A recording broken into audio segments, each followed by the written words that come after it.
No outro día dei os parabéns ao Bloco Nacionalista Galego polas conclusións a que chegaron no proceso adiante que tiñan que ver co achegamento, ao reintegracionismo e coa adopción inclusive do galego internacional en certos textos e animábaos na secuencia desas conclusións a que chegaron a que avanzasen na formación das súas bases militantes e dos cuadros políticos, non? Que as persoas que están envolvidas nese movimento político fosen coñecendo cada vez máis outras variantes do galego portugués que se falan no mundo, non? Mas por qué? Por que penso que é importante isto? Por que penso que é necesario? Bom, por varios motivos que van desde os máis culturais aos meramente persoais, non?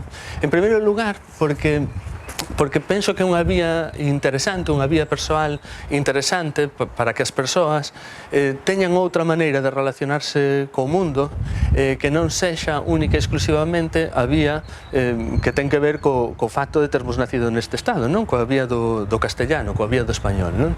Dalles unha vía de relación co mundo que eu penso que é moi interesante, non? En segundo lugar, tamén por motivos laborais ou por motivos profesionais, non? É unha boa maneira de valorizarmos o noso currículum, de acrecentarmos o noso currículum e iso fainos ver e fai visível tamén perante o resto da xente que a nosa lingua, ou polo menos outras variantes da nosa lingua, son interesantes en termos persoais ou en termos de evolución persoal, non?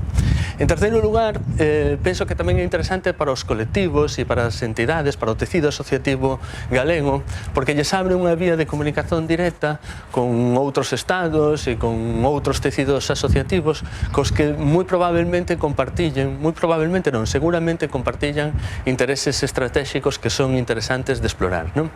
E en cuarto e último lugar, penso que é o máis importante, que o portugués ou o coñecemento de outras variedades da nosa lingua pois reforza o galego porque nos mantén en contacto con outras variantes da lingua en que, por exemplo, certas palabras teñen moita vitalidade, certas palabras que aquí xa perderon vixencia ou que mesmo están en crise de desaparecer teñen vixencia, non? E axuda a rehabilitalas.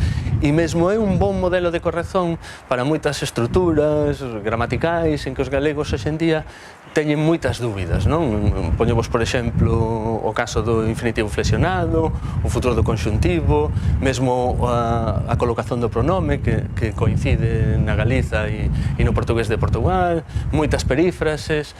Bon, pois con todas esas estruturas lingüísticas que na Galiza están a sofrer moita presión do castellano, é interesante mantermos un contacto coas outras variedades da nosa lingua para que gañen vitalidade, non?